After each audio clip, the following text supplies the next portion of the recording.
the Craft Parenting Podcast. Podcast about two Cincinnati craft beer lovers with a parenting problem. My name is Joe, and we had to close everything up and reset everything, so we're having some technical issues. But I think I don't like the seat. Well, then I don't know what to tell you. Well, welcome back to the Craft Parenting Podcast, the podcast about two Cincinnati craft beer lovers with a parenting problem and a legit parenting problem. They just closed school because of sickness. So There were only 4 days left. I know 4 days. they closed, so no school tomorrow for the preschool. I don't think the preschool is the problem, but if the big school is closed, the preschool is also closed. Oh, yeah. So we almost made it, but we're kind of just limping along, waiting for Christmas break.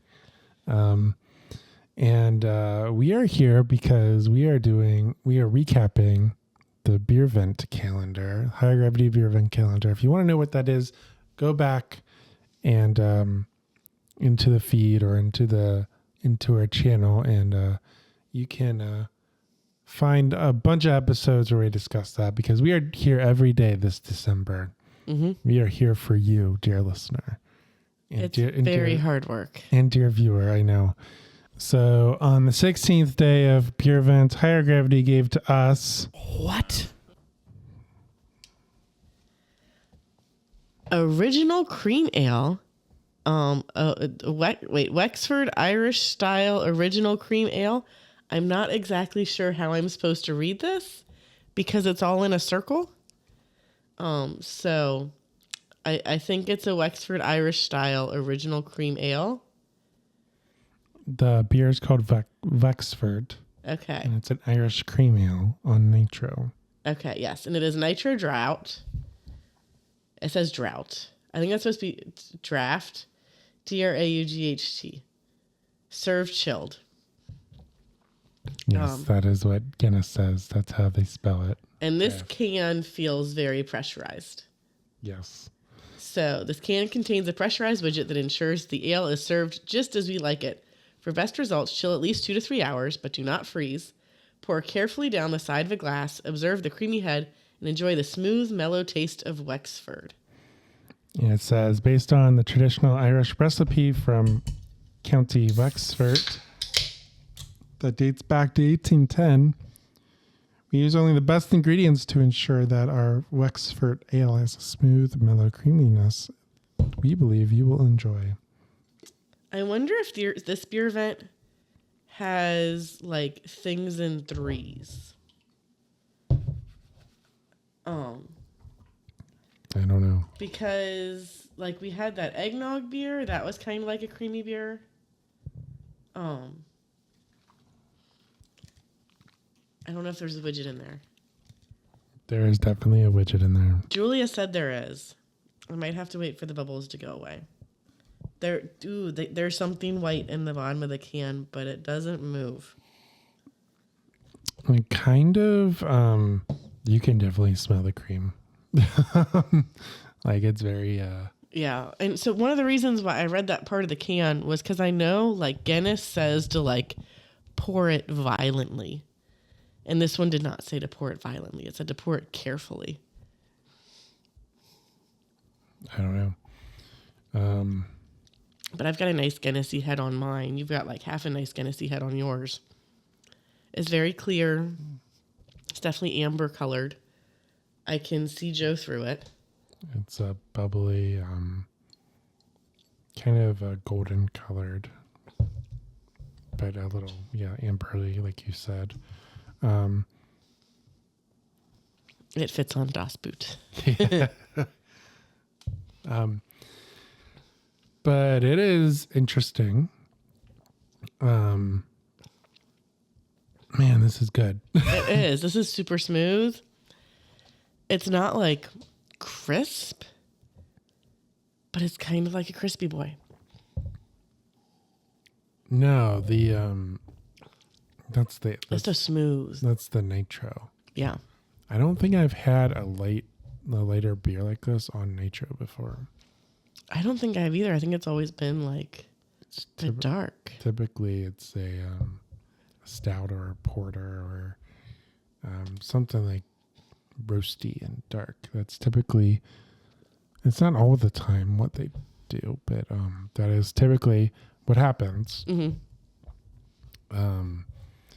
No, I have never heard of this one before, so this is another one that is new to me. It's international. Yeah. So it's from the UK or England, Yeah. to be specific. Suffolk, England. And imported out of Mount Pleasant, South Carolina. I was like, Montana? No, Mount Pleasant. Yeah, wow, that's a good beer. Yeah. And I'm debating like doing what Julia said and like trying to crack the can open to see the widget inside. We are not doing that. No. I will injure myself. I know me. Yeah, so like the Guinness cans, they've got, you see that? They've got like it's like a little CO2 cartridge, but it's not a CO2 cartridge that shakes around. So like when you crack open the beer, I think it falls down. And then as you're pouring it, like it'll gently shake around the can. But then like when your beer is all gone, you As I'm flashing the camera. Yeah. With the flashlight. Joe flashed the Joe flashed the camera. Zero context. This is something that's like stuck in the bottom of the can. So it's a different mechanism. Well, I mean, the Guinness, that's like a trademark thing, I think. Probably, but I mean, you can make some minor changes to it and still do the same thing. I mean, they made minor changes to it. That's a pretty major change. It's stuck to the bottom. That's not. I want to know how and why and how do they make sure it's clean? So many questions.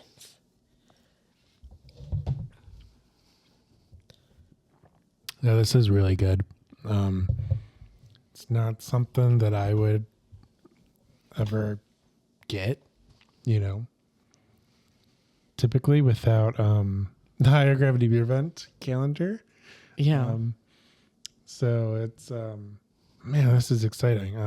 I was really excited when I pulled this beer out because it's something unique that like I said, I would never know to get. I love international beer. It's been a while since we've been to Jungle Gyms, but I love looking at all the beer that they have. Now, I don't know if they have this particular one, but I do enjoy like trying the different beers. When we went to Europe together, one of my favorite beer cities was England. I mean, they had a lot of different options. Except it seemed like they had a lot of different options until you walked in the door. And then you're like, oh, wait. This is the same as that other place. It just has a different name. Yeah. Well, I mean, they had different beer. But there's a bunch of like really cool styles that, like traditional styles that England has. And the cask ales in particular. Which I don't think you could like replicate in a can. For example, I'm sure this one is phenomenal, like actually on draft. Yeah. And the technology is there to package it, but I'm sure nothing beats it on draft because that's probably what it's made for. Okay, I think I found their website.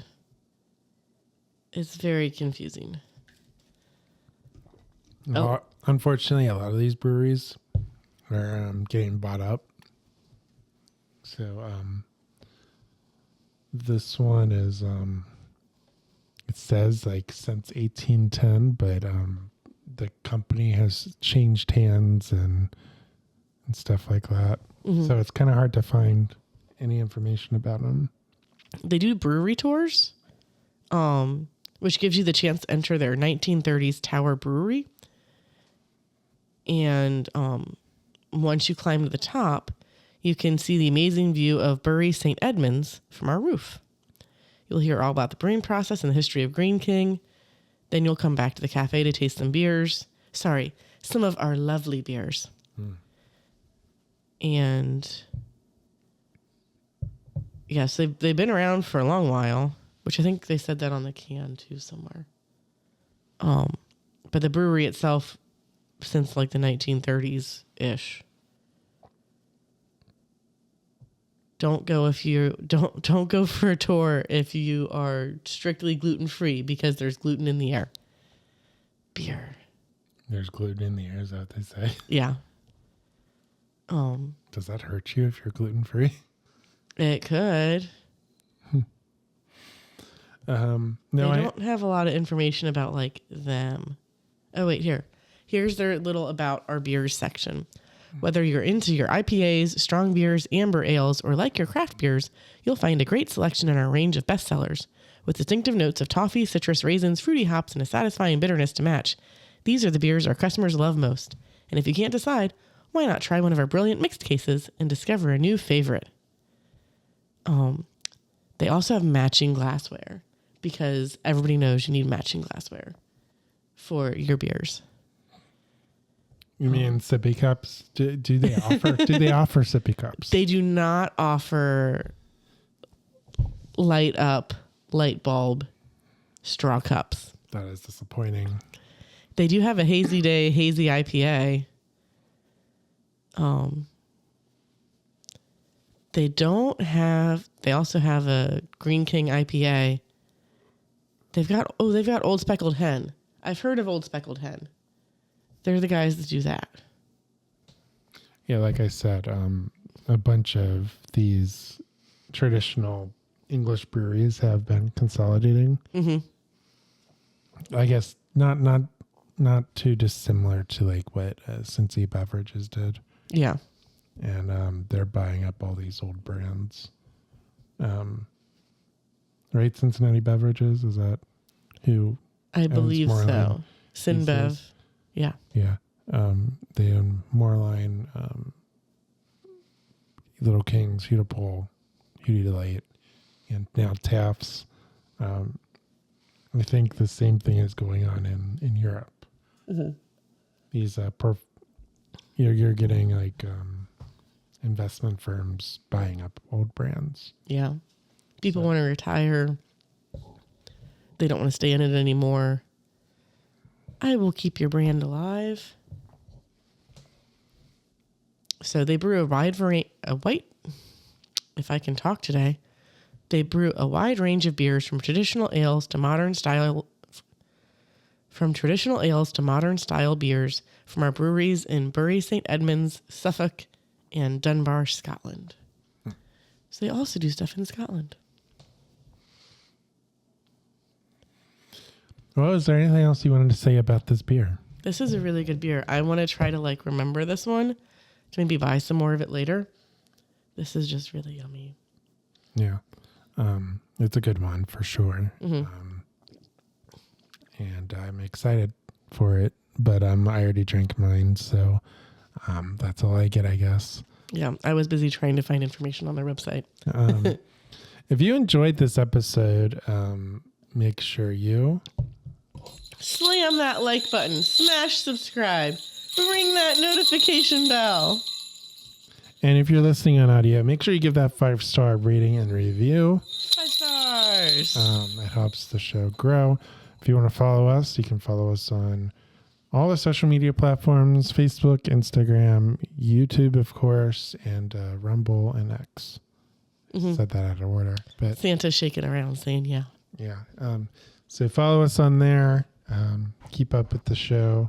We've been posting clips and different things, so you can follow us on there. And if you want to follow me personally, I'm at Craft Parenting Joe on Instagram, and I am at Caroline Creates Crafts on Instagram. And we will be back here tomorrow. Back for day 17. 17. We will see you then. Bye.